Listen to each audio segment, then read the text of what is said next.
ইযা জাআকাল মুনাফিকুনা ক্বালু নাশহাদু ইন্নাকা লারাসূলুল্লাহ। তাহলে শুনুন, আল্লাহর নবীর জামানায় একদল লোক ছিল যাদেরকে মুনাফিক বলা হতো। আমরা সবাই জানি, we all are knew that they are hypocrite. মুনাফিক, মুনাফিক কারা? মুনাফিক আল্লাহর নবীর জামানায় সাহাবাদের সাথে ঘুরতো, তারা নামাজ পড়তো, তারা রোজা রাখতো, তারা হজ করতো, তারা বিভিন্ন ইসলামের হুকুম আহকাম মানতো, হাত্তাকে তারা সাক্ষ্য দিত।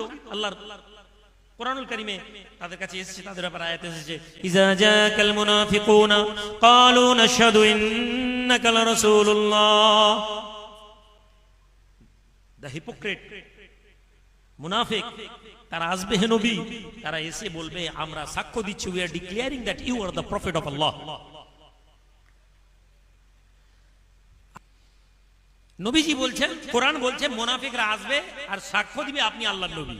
তাহলে লা ইলাহা ইল্লাল্লাহ মুহাম্মদ রাসূলুল্লাহ বললে যদি জান্নাত যাওয়া যেত, মুনাফিকরা জান্নাত যাবে। বাট আমরা জানি নবীজি বলেছেন, কোরআনে আল্লাহ বলেছেন মুনাফিকরা জান্নাত যাবে না। তাহলে লা ইলাহা ইল্লাল্লাহ যথেষ্ট নয় আপনার আমার জন্য। কতক্ষণ পর্যন্ত লা ইলাহা ইল্লাল্লাহ যথেষ্ট নয়? যতক্ষণ না লা ইলাহা ইল্লাল্লাহর আমি ভেতরের গুরুত্বটা বুঝি। আপনারও নামাজ আছে, মুনাফিকদেরও নামাজ ছিল, সাহাবাদেরও নামাজ ছিল। আমরা যারা বর্তমান যুগের নামাজি, বর্তমান যুগের মুসাল্লি, আমাদের নামাজ মুনাফিকদের অন্তর্ভুক্ত না সাহাবাদের অন্তর্ভুক্ত, এটা কি করে বুঝবো আমি? বাহ্যিক নামাজ তো সবাই একসাথেই পড়েছিলেন না, মুনাফিকরা নবীজির সামনে দাঁড়িয়ে নামাজ পড়েছিলেন। তাহলে এটা নিশ্চিত জানতে হবে যে নামাজ যথেষ্ট নয় আমাদের জন্য, এজন্য যে যতক্ষণ না আমরা ঈমানের বিষয়টা না বুঝতে পারি। সম্মানিত হাজির, সম্মানিত মুসল্লি, ইসলামের আদর্শকে বোঝা আমাদের জন্য জরুরি।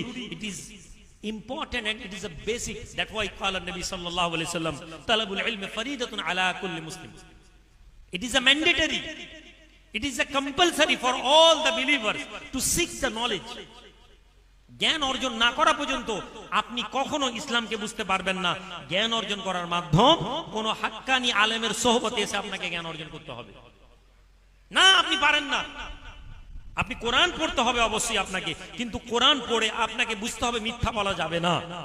হাদিস পড়তে হবে, হাদিস পড়ে আপনি জানতে পারেন সুদ নেওয়া যাবে না, জেনা করা যাবে না।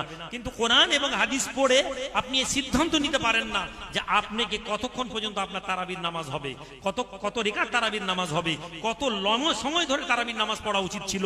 এটা নিয়ে আলোচনা করতে গেলে আপনাদেরকে ফকিহদের কাছে আসতে হবে, হাক্কানি আলেমদের সোহবতে বসতে হবে, তাদের সাথে আপনাকে ডিসকাস করতে হবে। নাহলে আপনি জেনে নিন, আপনার কথা মতো আপনি মুনাফিকদেরকে আপনি বলতে পারেন না যে তারা জাহান্নামী। তাহলে আমাদের মধ্যে লা ইলাহা ইল্লাল্লাহ পড়ার সঙ্গে সঙ্গে আমাদের কিছু জিনিস, বেসিক জিনিস আমাদের মধ্যে আনতে হবে। তা হচ্ছে ইসলামের হুকুম এবং আহকাম।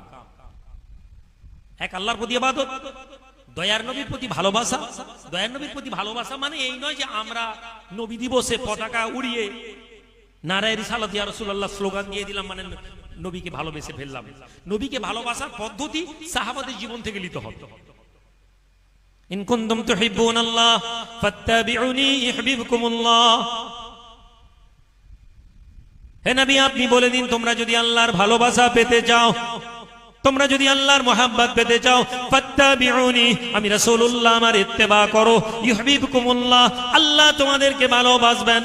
তিনটা কন্ডিশন দিয়ে দেওয়া হলো, তিনটা শর্ত দিয়ে দেওয়া হলো, তিনটা হালতের কথা বলে দেওয়া হলো।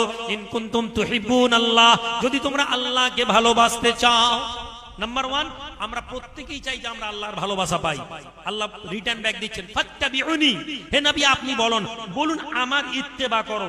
So the following of our prophet is mandatory. আপনি এটা বলতে পারেন না যে নবীর কথা কোরআনের সাথে কনফ্লিক্ট করলে নবীর কথা মানবো না। এ কথা বলা মানে তো আপনার ঈমান চলে যাবে। আজকে একদল যুবক বলছে হাদিসে এলে ভালো, না হলে কোরআন যা বলছে মানবো। আপনারা জানেন যে আহলে কোরআন একটা দল বেরিয়েছে আমাদের মাঝে। আহলে কোরআন, তারা বলে কিচ্ছু বুঝি না, কোরআনের মধ্যে সবকিছু আছে, আমরা কোরআন মানবো। এই ফিতনা মুসলিম সমাজের জন্য বড় ভয়ঙ্কর দিক নিয়ে বাংলাদেশ এই ফিতনাকে ঘিরে ফেলেছে।